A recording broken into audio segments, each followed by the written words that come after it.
Ana Gloria, también al compañero Joaquín, que también nos está acompañando desde su desastre filosófico, que es un podcast que estamos recién inaugurando en el Instituto de Investigaciones Humanísticas y específicamente de la Escuela de Filosofía, donde estudia Ana Gloria y Joaquín, y también nos está echando la mano, colaborando, grabando para su programa podcast Desastre Filosófico. Gracias, Joaquín. Bienvenidas a todos ustedes y continuamos. Gracias, Ana Gloria. Te paso el micrófono. Estás escuchando Desastre Filosófico, un podcast creado por estudiantes de filosofía, un espacio donde conversamos sobre el fascinante pensamiento filosófico. El resultado, un total desastre académico.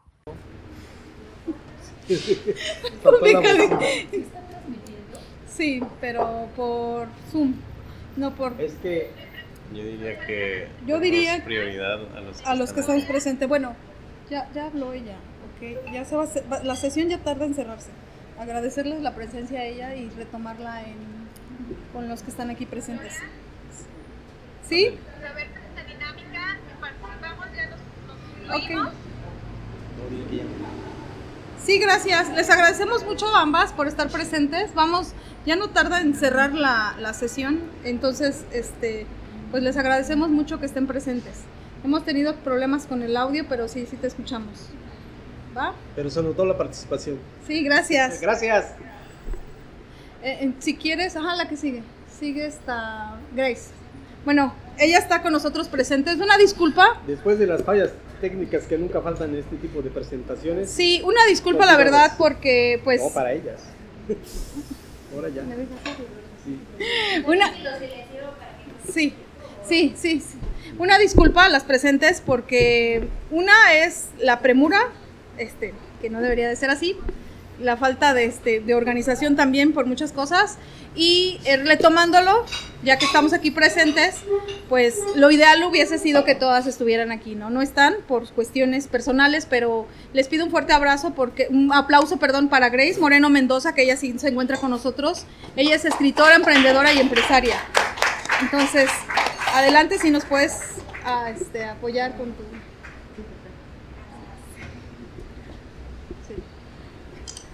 Hola, buenas tardes a todos. Qué bueno que están aquí. Pues el día de hoy fuimos convocados, ¿verdad? Para dar a conocer la más reciente novela del profesor Te odio, amor mío. Te odio, amor mío. La novela que Benjamín Nava Boyás nos presenta el día de hoy, quien se caracteriza por su estilo único, donde combina elementos de narrativa, prosa poética, historia, crónica y más. Nava Boyás en su obra incluye el amor y el aparente odio. La relación entre estos dos elementos es el tema central de esta obra. La identidad. Explora la identidad y la condición humana en sus textos. La memoria. La memoria y la nostalgia son temas importantes en esta obra. Se abre la caja vagabunda y con ella un portal que nos transporta 5 generaciones atrás, donde Efraín García Colín, un personaje muy peculiar creado por Benjamín, nos lleva de la mano desde Michoacán hasta Cuernavaca, pasando por Puebla y la Ciudad de México, visitando lugares históricos que nos arrancan un suspiro de nostalgia. Podemos aspirar el café de olla y saborear el chile morita y el mole negro junto con los cantareros de Tlapujahuilla, escuchando sus anécdotas que te arrancan una carcajada. Y mientras vas degustando ese platillo y te vas adentrando en la historia, vienen los tragos amargos de la educación machista, donde los golpes a los hijos para corregirlos es la sal de todos los días. Pero así se forman los hombres, ¿o qué no? Era lo que se aprendió desde entonces, y como eslabones de cadenas se fueron entrelazando por 4 generaciones. En esta novela tan versátil, el escritor toca puntos importantes que en el núcleo de la sociedad se han callado, porque en boca cerrada no entran moscas, decían los abuelos. Benjamín nos muestra de una forma única cómo estos comportamientos de machismo, hembrismo y feminismo tienen un trasfondo que van impactando sobre los hijos y los hijos de sus hijos, en el desarrollo de sus vidas. Me gusta cómo el escritor nos pasea por las calles de Cuernavaca, contando detalles que no pasan desapercibidos. Pude sentir bajo mis pies el empedrado y oler las guayabas de los huertos junto con José Efraín y ver a aquel arriero variando a su burro que apenas puede con su carga. Aparece otro personaje con su carácter indomable, inconformista y anticonvencional, quien decide hurgar en esa caja vagabunda. ¿Quién es ese personaje? Ustedes lo van a poder descubrir. Compren la novela, adquiéranla y vamos a ver qué pasa con ese personaje. Ya nos contará un poquito Benjamín. Gracias por tu participación. Perdón. Quiero concluir con un poema que lo saqué de tomando frases del libro. Te odio, amor mío. Se asoma mi nostalgia ante la evocación de aquel nombre. Las numerosas noches en la desmesurada soledad, entre la venganza del silencio. Un hombre llora como un niño con una maleta de viaje, llena de instantes felices y amargos, que se convierten en sueños de poetas. El tiempo, cual jardinero, poda pacientemente embelleciendo figura y contorno del árbol de su amor. Y dentro de la más grande aflicción surge la mayor fortaleza de aquella mujer con las mejillas rosadas, cual guayabas abiertas al sol, desolada, con el enojo atravesado, llevándola al límite, cual volcán hace erupción, arrasando con todo, perdiendo todo, pero rescatando su vida y junto con ella su amor. Gracias, qué bonito. Gracias.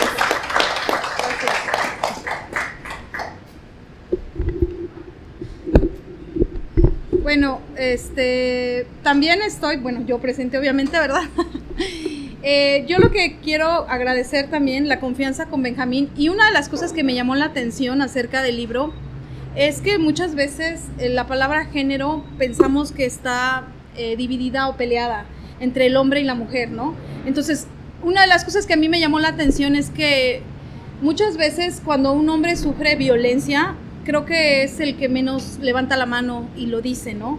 Entonces, la novela en realidad habla de eso y es algo de las cosas muy importantes, porque violencia hay en todos colores, en todos tamaños, en todas clases sociales, y no por el hecho de ser hombres significa que no les llegue a pasar, ¿no? Y el círculo de la violencia es así, ¿no? A él ejercieron una violencia, en este caso que fue sexual, él la empieza a convertir hacia sus parejas con una violencia, y llega un momento en este círculo en el que se empieza a detectar qué es lo que está ejerciendo, ¿no? Pero es en esa búsqueda y en ese introspectar en nosotros mismos y preguntarnos qué es lo que me está llevando a ser así o accionar así, ¿no? Hay un motivo, hay un porqué dentro del torbellino de emociones. Entonces, los invito a que igual, de la misma forma, lo adquieran, lo compren, y la verdad es que pues da mucho. Yo la verdad tengo mucha curiosidad de saber más detalles. Gracias a Grace por el poema y lo que acaba de describir. Digo, sí tengo que darme el tiempo de leer, entonces muchas gracias.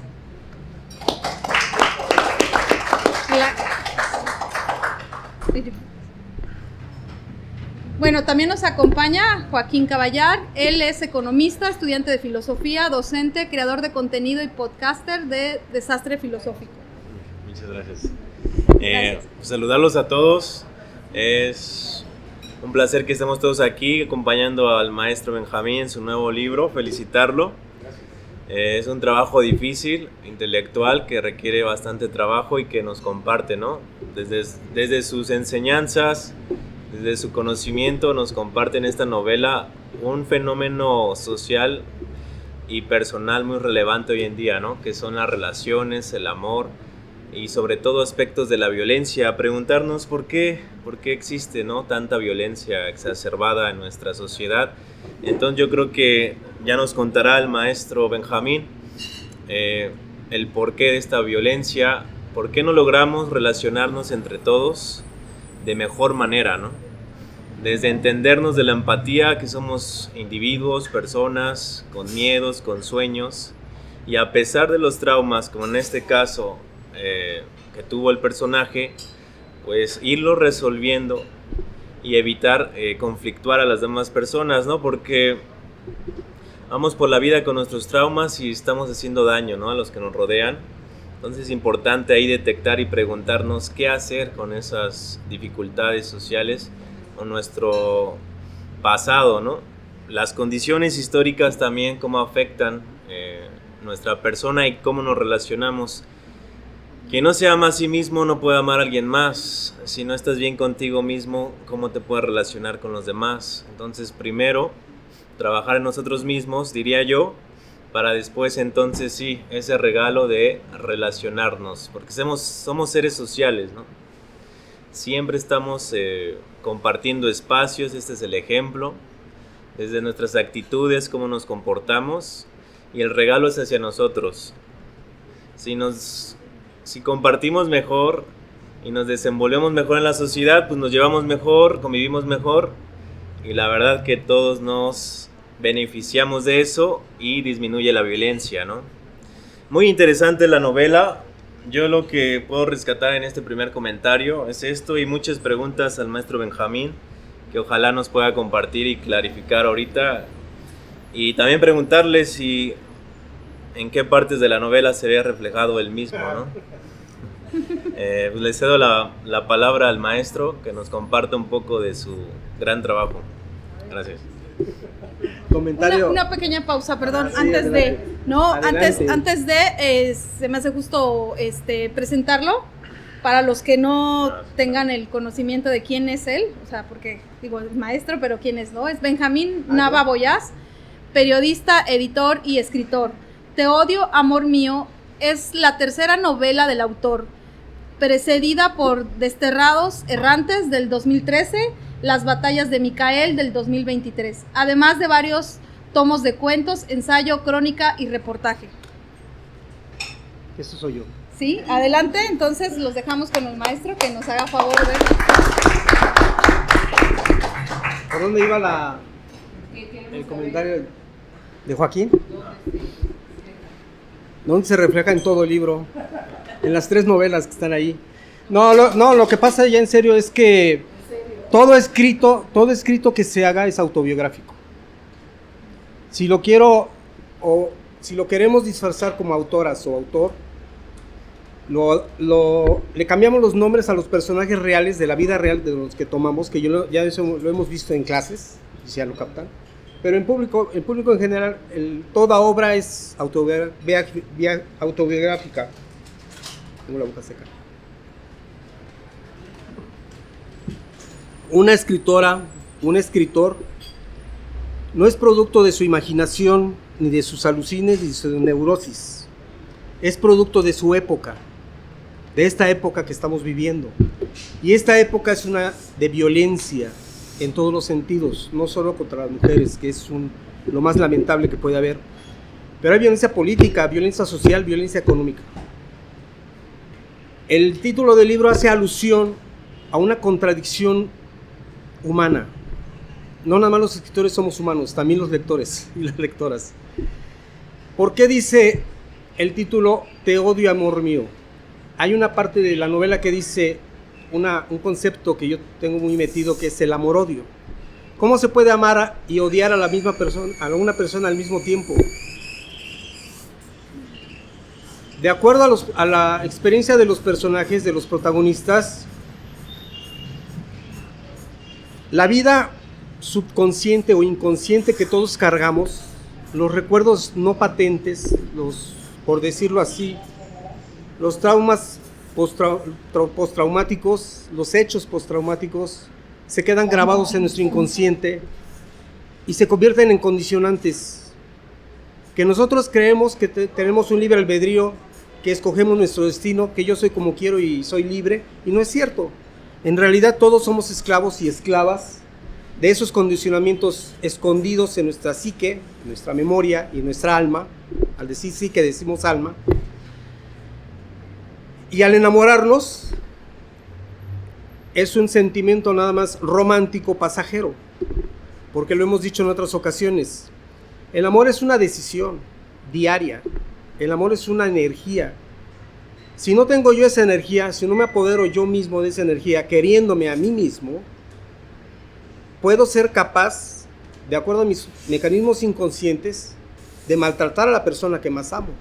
Y por eso inicia la introducción con una paradoja. Una paradoja es una contradicción de una persona con su propia historia. Entonces, en sí, toda la novela se va con las contradicciones internas de los personajes. Por eso no un solo personaje dice, te odio, amor mío. También un personaje femenino no lo dice, pero lo manifiesta. Hay violencia, una violencia que muchas veces se parece una actitud cotidiana, pero que se vive en los hogares. El hecho de que una madre de familia no deje convivir a su hija con su abuelo es violencia. El hecho de que una señora de cierta edad que fue violentada a los 12, 13 años y esa huella de esa violencia la transmita a sus hijas y luego a sus nietos, o sea transgeneracional, también es violencia. Entonces aquí el único enfoque nuevo y la propuesta del autor es que invitar a los lectores y a lectores y a lectoras, o sea, hombres y a mujeres, a reflexionar sobre las causas escondidas, inconscientes, que traemos de nuestros ancestros. El libro en sí, la novela, trata de 3 generaciones completas: bisabuelos, abuelos, padres, y son 4 generaciones. 4, 5. Son 5 parejas y 4 generaciones. Bueno, es un siglo, por eso dice que transcurre la novela de principio, mediados y finales del siglo XX, y se asoma un poco al siglo XXI, porque ya la nieta es del siglo XXI. Entonces, uno de los comentarios que me dijo Grace, dice, yo voy a explicar tu libro, pero no voy a decir de qué se trata, porque si no se descubre. Y yo le digo que, bueno, no lo dije, pero lo pensé, que tiene tantas aristas, tiene tantos enfoques y tantos, digamos, alternativas que tienen los personajes, que no se agota. Esa es la idea desde el punto de vista. Yo ahora que lo estuve revisando, me di cuenta que es una historia compleja, porque además tengo el defecto de me gusta mucho la historia y le meto mucha historia. Y luego el otro defecto que tengo es que, como periodista que soy, no me puedo desprender de la crítica que siempre he hecho contra el sistema político mexicano. Un sexenio tras otro, yo he criticado gobernadores y me he echado enemigos de políticos, y a nivel nacional también. Esa es una vocación que no puedo dejar, porque además lo digo, y aquí están los colegas de Filosofía y Letras de aquí de la UAM. Mi formación académica es de la UNAM, de la Universidad Nacional Autónoma de México. En ciencias políticas aprende uno a ser criticón. Entonces yo, como licenciado en ciencias de la comunicación, me chuté el tronco común, y ahí te enseñan desde marxismo, materialismo y todas las corrientes sociológicas, y te enseñan a ver la realidad con ojo crítico. Y de por sí tengo fama de resentido social entre el gremio periodístico aquí en Morelos y en otros estados del país. Entonces no puede dejar de aparecer por eso digo, insisto en que un libro y su autor son producto de una época, de una circunstancia determinada. Entonces es de ahí que el enfoque ya se aterriza, porque el protagonista descubre su malformación machista, pero además descubre el estrato más escondido de su psicología, su trauma más dañino que tenía, lo descubre. Entonces se van a dar cuenta que a la moda que hay ahora de las películas, te presentan una saga de Star Wars, por ejemplo, Guerras de las Galaxias o X serie, y entonces esta novela empieza precisamente con una precuela. Entonces te sorprende y dices, ¿por qué empieza así? ¿De qué se trata? Okay. Y de pronto sale otra cosa muy, muy distinta, pero se trata, bueno, ya Ya le quité un chiste a la novela, pero ahí lo descubren, ahí se los dejo de tarea. Entonces, reitero mi agradecimiento en esta ocasión por su interés. Entiendo más bien sé que mis compañeras, tanto Perla como Balbina, nos conocemos hace muchos años y no nos han pasado solo este tipo de fallas técnicas, nos han pasado otras muchas cosas. Otras fallas que estamos presentando un libro, nos llegan con la amenaza de que no presentamos el libro. Bueno, a Perla no le tocó todavía porque todavía no trabajamos juntos en el Diario de Morelos, pero es verídico. Yo hice un reportaje sobre el primer gobierno panista que hubo en Morelos y un político que ahora está en funciones, que no digo el nombre porque no conviene, me entregó un archivo para criticar a Sergio Estrada, eso sí lo puedo mencionar, porque es un exgobernador, que por cierto creo que sigue en la cárcel por golpeador de mujeres. Entonces me llegaron amenazas, estaba presentando el libro, pero yo ya me la sabía de qué se trataba. Invité amigos, colegas periodistas de México, de la Ciudad de México, de La Jornada y de Proceso, según recuerdo.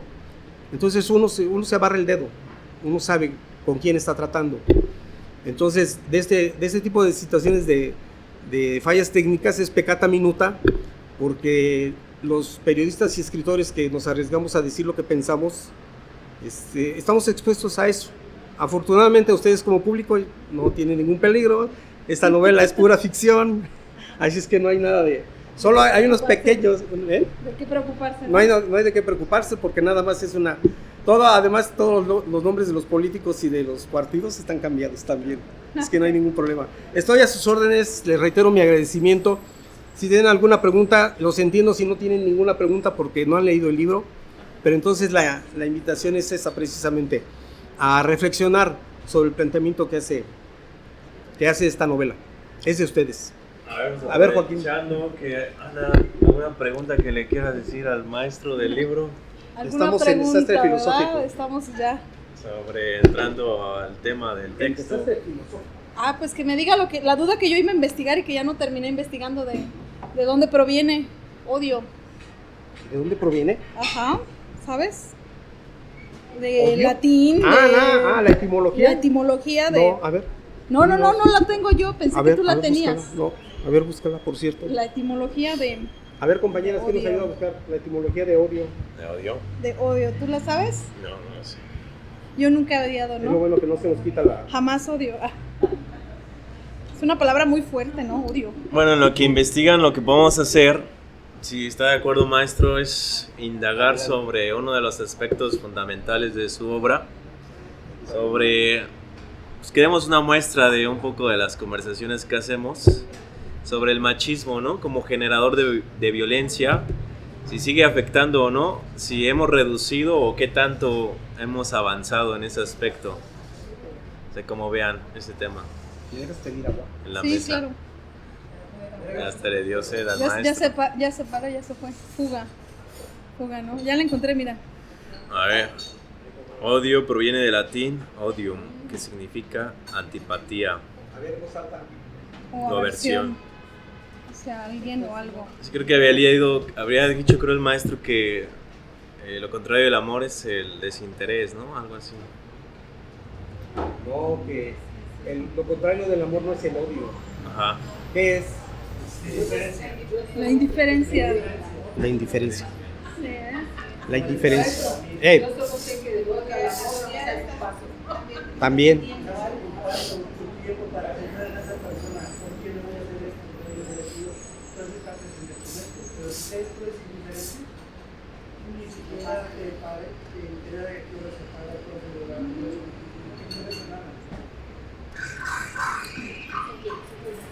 Ni para...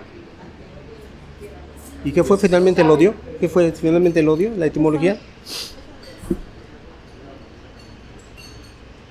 Odio, antipatía o aversión. Ahí está. La aversión. Sí, aversión. Ahora, entonces, Del machismo te preguntaba. ¿es peor entonces? ¿El machismo? No, es que me interesó lo que mencionó. Perdón, ¿cómo te llamas? Everardo. Everardo, ¿cómo ampliar el concepto de indiferencia? Pues para mí la indiferencia es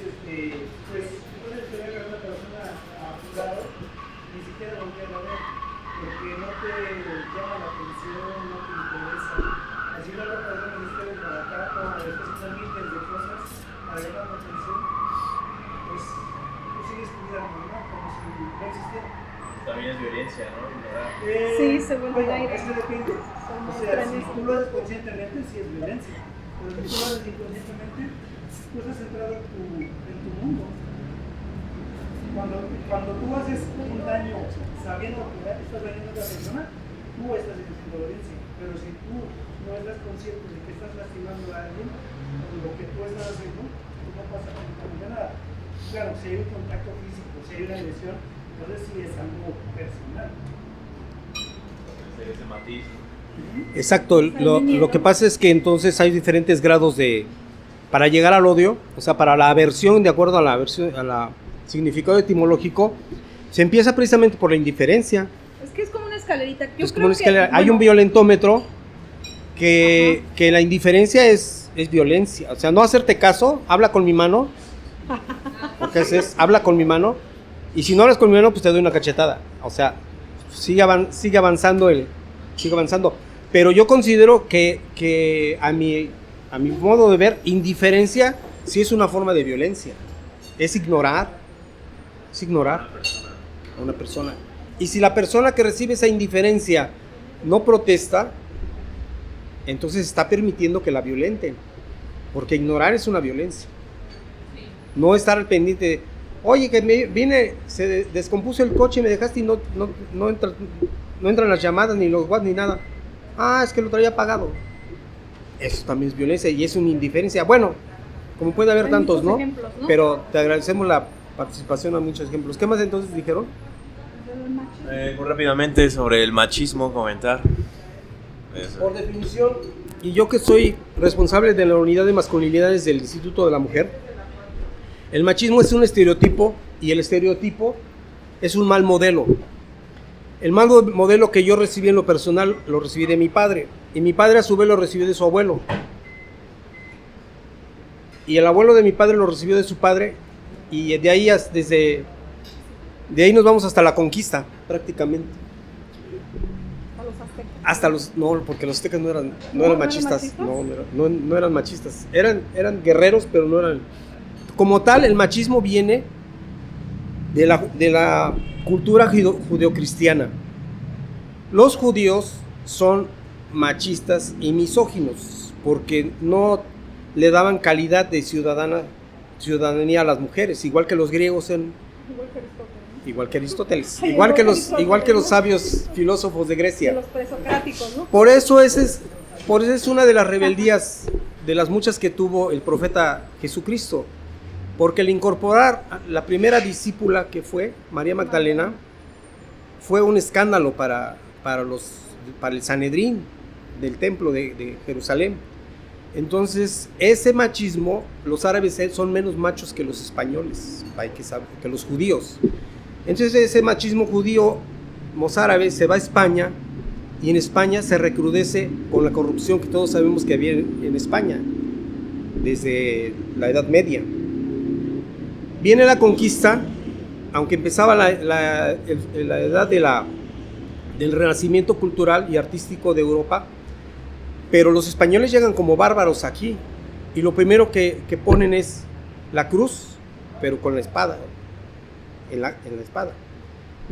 Y entonces la eliminación prácticamente de la población indígena, el exterminio indígena, empieza precisamente con la violencia, y después se sigue porque el amo y señor, patriarca y mandón de las haciendas que después surgieron en México, de ahí viene el machismo.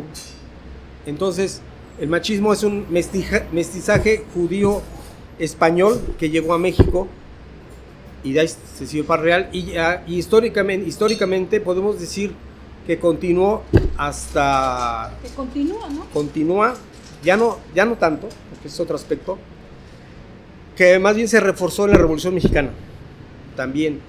Pero, a ver, yo tengo una pregunta. Ajá. Justamente, aprovechando el tema que pone sobre la mesa, me llamó la atención justamente lo que acabas de decir, que el machismo ¿tú crees? Digo, no conocemos índices, números, pero ¿tú crees en sí?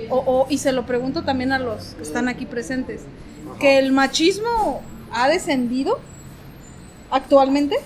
O sea, ¿tú ves un cambio del machismo, de decir, bueno, sí, antes a lo mejor había cosas que normalizábamos del machismo, pero creo que hoy, aquí y ahora, tenemos sí más conocimiento de lo que debemos de permitir o no, de lo que es correcto o no permitir en una relación, en la casa, en muchos medios, pero yo creo que vuelvo a lo mismo, no creo que todavía se pueda ver un resultado acerca de que ya erradicamos el machismo o algo así, o que han descendido los índices.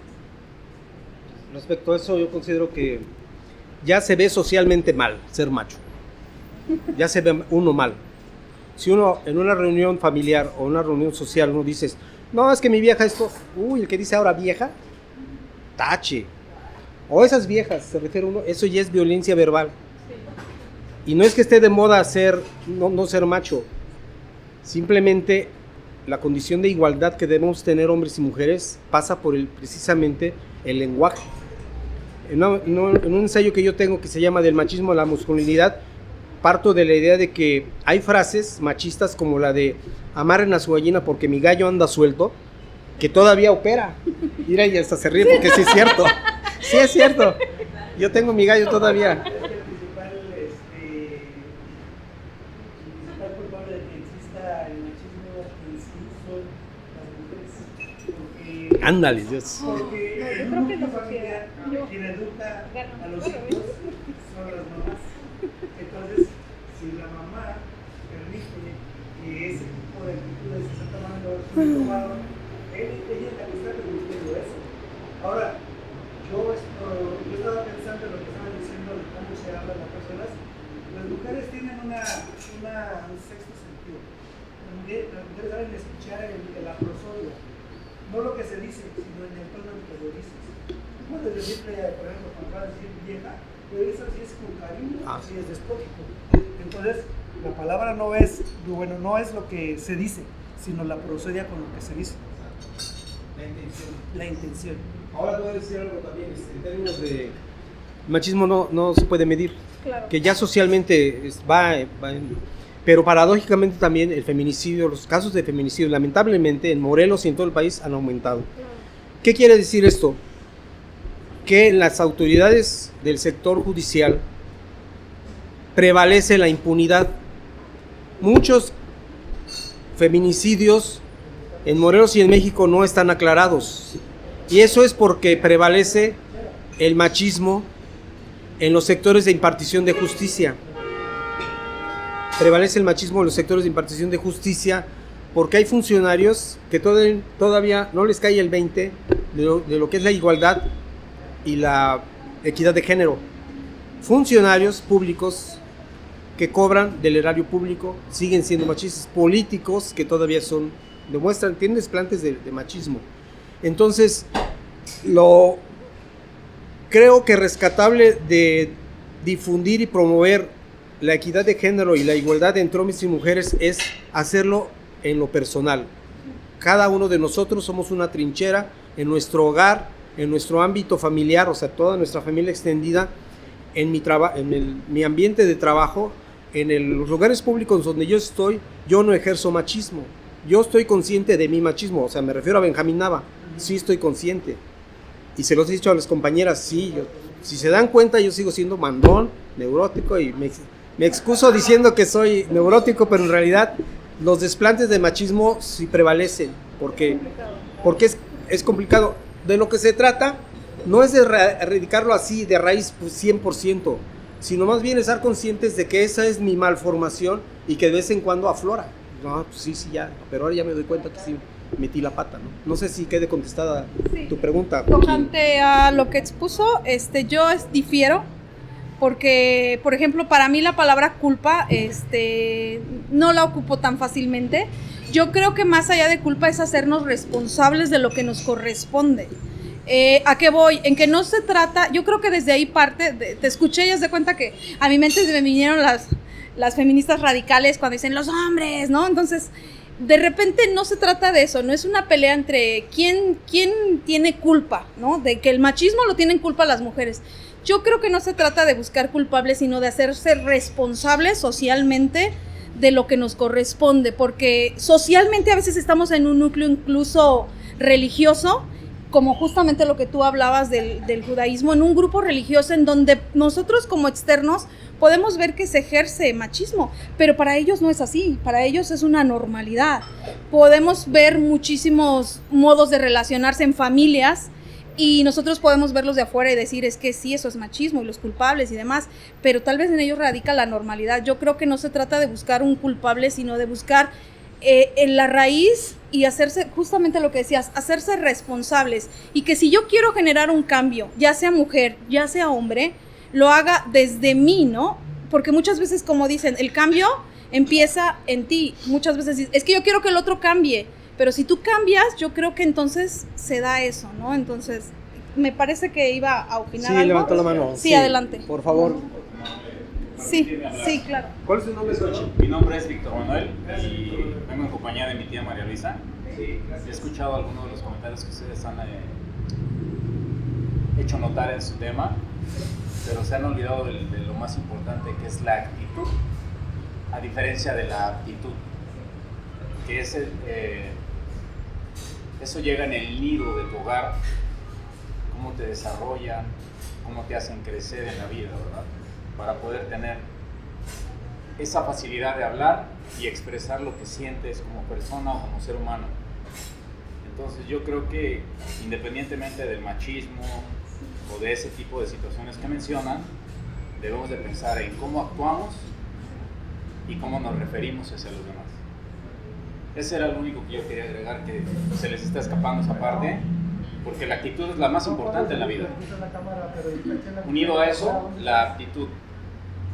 Todo lo que tú tienes, cómo lo transfieres y de dónde lo recibiste, ¿no? Porque en el hogar viene algo de la antigüedad, ¿no? La sociedad, el respeto del abuelo, de la abuela, cómo creciste, y son, más bien son ¿cómo se le llama? La herencia que nos hacen creer cuando no tenemos esa habilidad de hablar. Es que tu abuelita y es que tu abuelito, y uno va creciendo con esa etapa y se olvidan de tu autonomía, de cómo ser ante la vida, ante la sociedad. Pero ahora que ustedes lo expresan a través de un libro, no he notado esa parte en el tema de la actitud y la habilidad para poderlo expresar, que es lo más importante en un ser humano, en todo lo que hacemos, ¿eh? Gracias. Gracias por todas las intervenciones. Justamente sin leer el libro, hasta parece que lo leyó. Hizo Hasta un resumen, ya parece que ¿no? lo leyó. Sí, sí. Presente antes de iniciar, Sí. hizo un breve comentario. Yo tampoco lo he leído. Ajá. Sí. Pero es eso. Sí, claro. Digo, a lo mejor no tendría que chutarme el libro.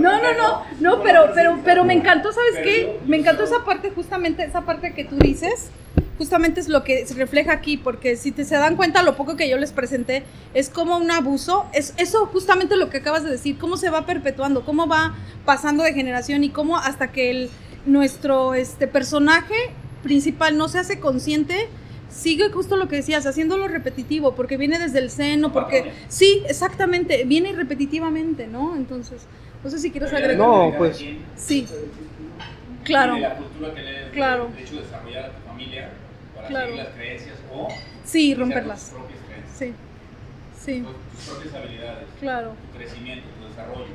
Nadie más Sí. lo puede tener. Eres único. sí, ¿Me explico? sí, Entonces esa es la situación. Sí. Yo trabajo en el extranjero, tengo un grupo de empleados, de más de 150 empleados a mi cargo, y es parte de lo que yo desarrollo con ellos, y en otro idioma. Entonces es complicado tratar de hacerle entender o a sí, determinada edad hacerlos modificar, porque nadie cambia. sí, Ya nacemos con unos patrones. Entonces, por ende, los papás o las personas piensan que lo tenemos que seguir y no es cierto. Cada quien tiene su patrón y lo va desarrollando conforme la vida. claro. es el desarrollo. Sí. Y las etapas de la vida. Como mencionaba, estamos en una etapa y entonces para atrás también había violencia, Sí. no había esa comunicación. Ni ese no conocimiento. existía. Ahora está abierta la comunicación, está abierta la comunicación, celulares, videollamadas, es más abierta, pero siempre ha existido. Sí, claro. ¿No? Entonces, está muy interesante, pero sí como que falta un poquito concreto. Habilidad, actitud, todo que va solo en un ciclo. Y no se desprende, jamás se va a desprender. Ya depende de cada quien por dónde camina. Precisamente en el tema, y gracias por tu aportación, hay una frase que a mí me gusta mucho que explica lo que estamos hablando. Que le dice una persona a otra, es que no convenzas con argumentos, convence con actitudes. Y la actitud viene de la palabra acciones. Por mis acciones no hablan mis argumentos, mi forma de hablar, sí, valga la redundancia, hablan cómo me desenvuelvo como individuo. Precisamente mis acciones hablan por mí. No, como se dice, hay que educar incluso a los hijos con el ejemplo, no con el choro, con el rollo, y eso va. Entonces, la actitud machista se compone de hábitos violentos, desde el habla hasta las actitudes. Precisamente hasta las actitudes con las mujeres, precisamente, o con otros hombres. Entonces sí, una actitud es ir por la vida con una serie de acciones que me justifican o me hacen ser incongruente, porque si yo digo una cosa y hago otra, mi actitud no va de acuerdo con mi discurso. Entonces, pero entonces va implícita la crítica y la autocrítica, yo como macho que soy, de la actitud machista, porque eso es precisamente lo que le da en la torre a los protagonistas que son pareja. Y hay una pregunta que dice, ¿por qué teniendo todas las condiciones económicas y de preparación, escuela y todo, por qué terminan rompiéndose una pareja? ¿Por qué se acaba una relación? Porque por una parte el hombre es macho y por otro lado, precisamente, y creo que también lo mencionaron, la mujer está formada en el matriarcado. Y sí es cierto, no sé quién fuiste tú o alguien lo mencionó, sí, sí tú lo mencionaste. Dice, es que las mujeres, dice que muchas mamás, y en eso yo estoy de acuerdo, y con todo respeto empezando por mi mamá, en que las mamás, como se dice coloquialmente, la mamá gallina genera machos, irresponsables, violentos, etcétera, por la sobreprotección.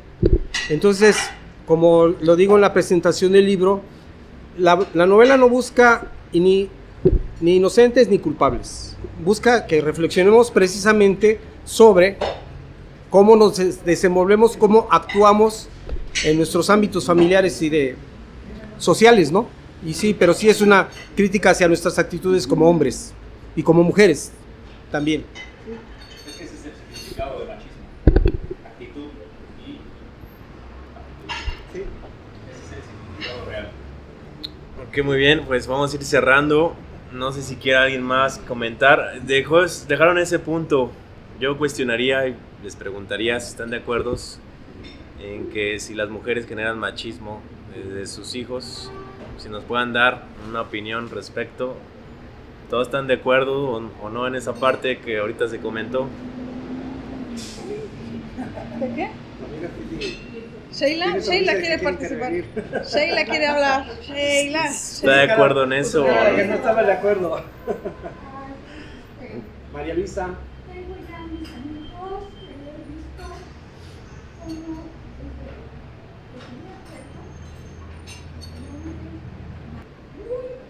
muy acelerados, que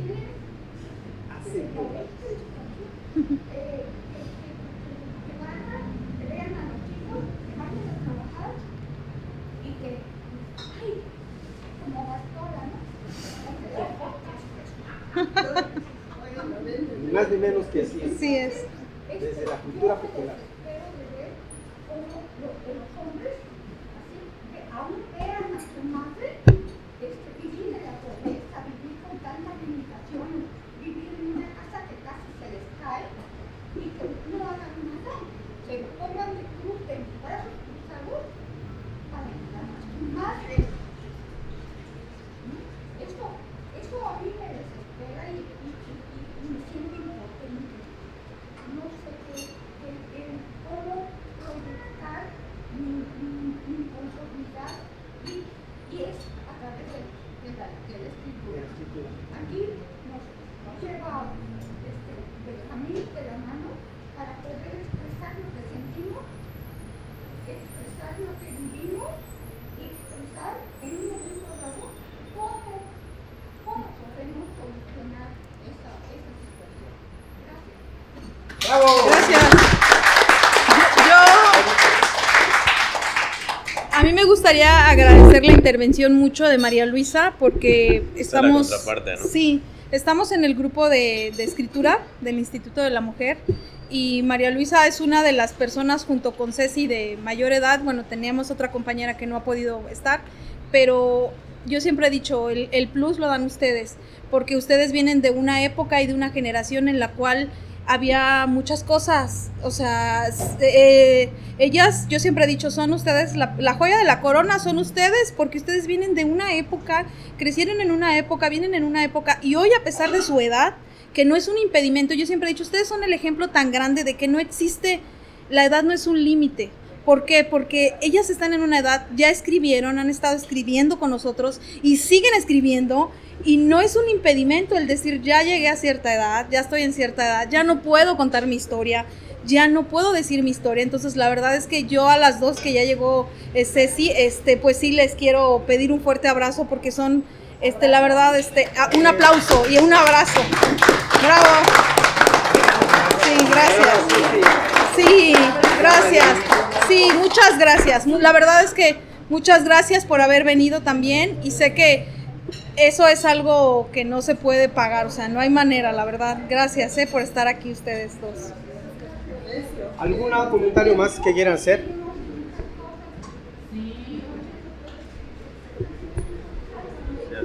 Ya cerramos la cortina, ¿no? Bueno, pues les agradecemos la atención en este evento, la presentación de la novela con la participación de la cafetería Coyoacán, con el podcast Desastre Filosófico y con la editorial Uriel. Vamos a seguir colaborando y trabajando y esperamos que les guste este trabajo y esta novela. Muchas gracias a todos. Gracias. Y si hay preguntas, adelante. Con esto cerramos. Gracias. Síganos por favor, nos siguen en YouTube para que creamos Así que es. podamos crecer de suscriptores, entonces hay que seguir la página, por favor. Estamos como Desastre Filosófico y agradecerles su atención y su visita. Muchas Gracias.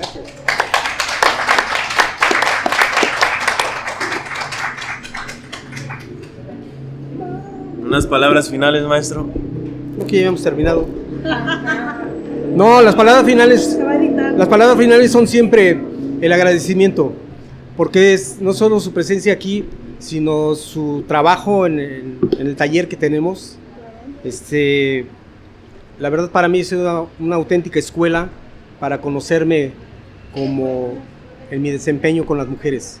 El hecho de ser, allá mis compañeras me dicen siempre, bendito entre las mujeres, pero yo digo, más bien son bendiciones que tengo, la oportunidad que nos da a veces la vida, las circunstancias, de llegar y poder hacer este trabajo y lo maravilloso pues que las coincidencias no existen. Gracias a esto, a este trabajo que yo nunca me esperé, porque se fueron 2 o 3 maestras, ¿no? Y luego me dijeron, oye Benjamín, pues tú eres maestro en literatura, ¿por qué no das el taller? Ah, pues yo lo agarro. Entonces lo tomé y ya llevamos 2 antologías que por cierto, ya está registrado el grupo, va a participar el grupo de Mariposas, Talleres de Lectoescritura. Hago el anuncio y la invitación en marzo, en el Zócalo de Cuernavaca, en la Plaza de Armas. Va a participar el grupo exponiendo las antologías a través de la editorial Uriel, y si nos acompaña Desastre Filosófico, ahí vamos a estar. Entonces les vamos a anunciar con toda anticipación la fecha de esta feria del libro con editoriales independientes, donde va a estar el grupo y con las 2 antologías que ya algunos conocen. Entonces, por eso es que también estoy muy agradecido con la vida, con todas ustedes, con Ana Gloria, porque insisto, su hiperactivismo hace posible este tipo de realizaciones, con Angie, con Josefina, con Grace, Patricia, con Patti, con María Luisa, que yo admiro mucho a María Luisa, y a Ceci también las admiro mucho, porque estamos precisamente, como ya se mencionó, en el afán de seguir escribiendo, y para eso no hay edad. Sí, claro. Como yo le dije a María Luisa, la edad es un clima del corazón, y el clima de tu corazón es muy cálido. Y así es de todos ustedes. Gracias. Gracias. Ahora sí, vámonos. Gracias. Invitarlos a quien quiera adquirir